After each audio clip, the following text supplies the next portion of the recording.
Hello and welcome to our short tutorial where I'm going to be sharing with you how to complete thread tracing. Now, thread tracing is a technique that you can use alongside tailor's tacks to mark details from your pattern onto your fabric. If you would like to see our corresponding tutorial on how to complete a tailor's tack, please follow the link in the description box below. So what kind of thing would you want to thread trace? You can thread trace all kinds of details from your pattern piece onto your fabric, depending on what you want to know and what you want to be visible once you've removed the pattern piece and you're sewing up your garment. You can mark things such as your centre front, you can mark fold lines, hem allowances. You may even wish to mark your stitching lines. You may wish to measure in from the edge of your pattern piece 1.5 centimetres or 5/8 of an inch and mark your stitching line. There may be placement lines on the pattern that it may be good for you to mark. And perhaps if you're new to sewing, you could mark your darts like this, rather than to follow the sort of more traditional method of using the circles and marking tailor's tacks. This method will just give you a slightly easier line to stitch along. Now, thread tracing, similarly to tailor's tacks, is what I tend to use on more delicate fabrics, so things like silks or embellished fabrics. Whereas if you're working with something that's sort of more standard, then you can use dressmaker's carbon paper, and that will give you a slightly quicker approach. However, there is a time and a place for thread tracing and tailor's tacks, and with delicate fabrics, they are fantastic. Now you're going to need to prepare a needle and some thread to complete this. You're going to want to have your garment cut out, but please leave the pattern pinned and attached to the layers, whether you're working with a single layer or double layer of fabrics. Now, in terms of the thread to use, just like with tailor's tacks, I tend to use a basting or tacking cotton for the majority of this. It's slightly sort of rough to the touch, so you'll find that it doesn't sort of slip out of your fabric and it will stay in better than standard threads. It's also great because you will be able to break it, so it's really easy and quick to use. However, with really delicate fabrics, this may be slightly too thick, so then I tend to work with a silk thread. This is sort of a silk sort of basting thread, but you can simply buy Gutermann silk threads, and they come in a variety of colours, and you could use those. Just like we discussed with tailor's tacks, you'll also want to think about the colour of the thread that you use. And by this, I mean don't go out and buy a red thread for stitching on your white bridal silk, because you may find that you end up with little bits of the red thread stuck in the fabric, and that can be really frustrating. The majority of the time I would obviously use white for this. However, if I were worried about my sort of thread choice, I would probably use a thread colour that was as similar to my garment fabric, but also noticeable. So perhaps with black I might use navy. The other thing to think about is that you could use different colours to match up different areas of the garment. So perhaps if you were planning on thread tracing all of the stitching lines, you could use one colour for that. You could use a different colour when you thread trace your darts, and the same for your hem allowances. It's really up to you and what works for you. So pick up some thread and a needle, and please don't worry if you're just working with standard thread today, that's absolutely fine as well. I just wanted to share with you what I use.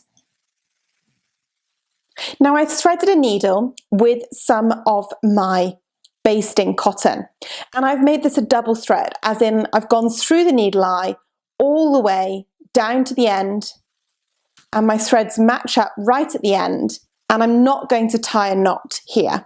Okay, I'm just going to leave it as so. When you're working with thread tracing, you probably want to have a much longer thread than you normally would have, so that you don't end up having to keep redoing it, and you'll see why in a second. Now, to show you how to complete thread tracing, I'm going to be doing it along this dart here. However, it might not be something that you would ever use it on. as I said, if you're a beginner, it can be really useful to use on darts. And if you want to learn how to sew darts, we do have a tutorial on how to do that, where I do actually mark both of these lines in with carbon paper. But carbon paper or the thread tracing, as we've done here, will be fine. And it will give you a really clear indication of where you've got to sew. But as I said, if you're a more advanced sewer, don't worry about this. The same technique will apply wherever you're using this. So if you're planning on using this on your hem allowances or on your stitching lines or on your centre front or your placement lines, it doesn't matter. The same technique applies. So we've got our double thread and our needle. We're simply going to go in and out of the line that we want to mark.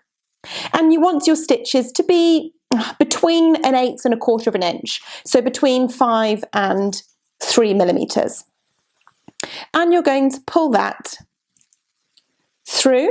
Make sure that you leave a tail at the end that measures, say, 2 inches, 5 centimeters.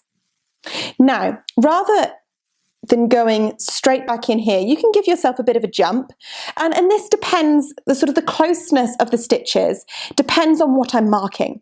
If you're marking perhaps a curve, I would probably do them closer together, so say 3/8, half an inch, 1 centimeter apart. However, if I'm marking a simple straight line, so a hem allowance or a centre front, then I would probably do them much further apart. So that could be a couple of inches, 5 centimetres.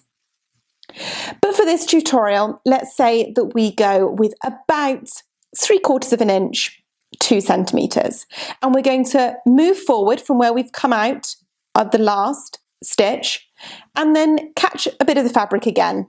As I said, that can be about 1/8, 1/4 of an inch, 3 to 5 millimeters, and pull that through. But rather than pulling it tight, the key here is that you want to leave a loop. Okay, so we're going to leave a loop of thread at the top, and we're going to move forward again. Catch a bit of the fabric, and again, leave a loop of thread. And I would just keep going. If you were doing a dart, I'd make sure that I was the 2 lines would surpass each other so that you had a crossroads at the bottom here, and that will make it clear when you sew it up where the point of the dart is. When you get to the end, you want to make sure that you've got a nice long bit of thread again, and we can cut that to remove the needle. And there we have it. The thread tracing is complete. And you would do this to all of the bits that you wanted to thread trace on your pattern. I tend to do my thread tracing and my tailor's tacks at the same time. Everything that I want to create and cover on that pattern piece. Now it's time to remove the pattern from the fabric. You can remove the pins. Once you've removed the pins, you're going to need to cut through the center of all of the loops that you created. That's so that we can easily remove the pattern from the fabric.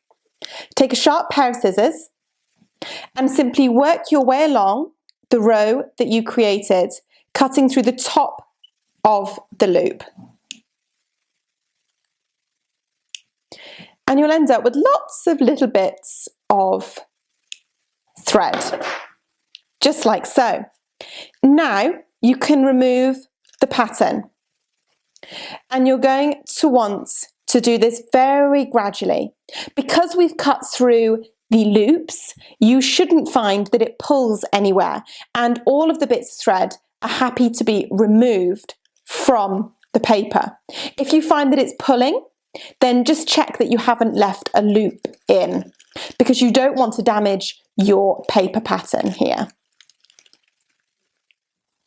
Now I've removed the pattern from the top of my fabric, and as you can see, I've got a super hairy bit of fabric here. This is the side that we removed the pattern from, whereas on the underside you should find that you've just got little stitches working in the shape of the dart or whatever it is that you were copying. Now I've got 2 layers of fabric here, so I was doing this on a double layer of fabric, so I need to separate them. So to do that, I'm simply going to gently pull them apart. apart. However, you don't want to pull too much so that you lose the thread from this side of the fabric. And then take a pair of scissors, you're going to cut in the middle. And you're going to want to do this really gradually. So just work your way down the line that you marked, gradually separating the two pieces and cutting in between. Now that's going to leave markings on both pieces of fabric. Obviously, if you're working with a single layer, then you won't need to complete this step. Now that should have left you with clear markings on both pieces of your fabric. It's a really useful tool and way to mark things, as we discussed, from your darts to your hem allowances, to your stitching lines or placement lines, anything that you feel you need to know about once you've removed the pattern piece and you're working on the real thing, sewing it together. I hope you've enjoyed this tutorial. Thank you for watching.